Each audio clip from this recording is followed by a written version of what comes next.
ஆயிலில் கடலைப்பருப்பு, உளுந்தம்பருப்பு, காஞ்ச மிளகா 3 போட்டு நல்லா ஃப்ரை பண்ணிவிட்டு வித்து பெருங்காயத்தூள், அதுக்கேற்ற மாதிரி கோஸ் வந்து பொடி பொடியாக நறுக்கி வச்சுக்கணும். எல்லாம் பொன்னிறமாக வறுத்து தனியாக ஒரு பிளேட்டில் போட்டு வச்சுக்கோங்க.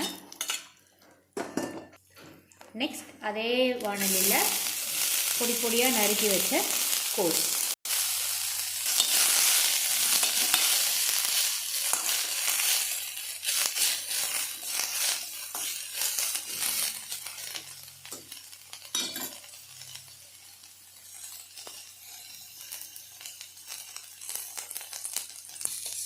முட்டைக்கோஸ் ஆயிலே நல்லா ஃப்ரை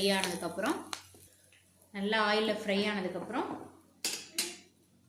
வறுத்து வச்ச கடலைப்பருப்பு, காஞ்ச மிளகா, உப்பு ப்ளஸ் அது கூட புளி, கருவேப்பிலை.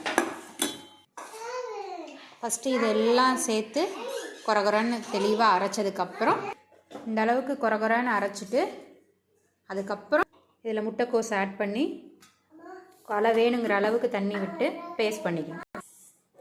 எல்லாம் போட்டு துவையல் ரெடி. இது இந்த சீசனுக்கு வந்து குழந்தைங்களுக்கு கொடுத்திங்கன்னா, குழந்தைங்களுக்கு சளி பிடிக்கிற குழந்தைங்களுக்கு, நுரையீரலுக்கு ரொம்ப ஹெல்த்தாக இருக்கும். தேங்க்யூ.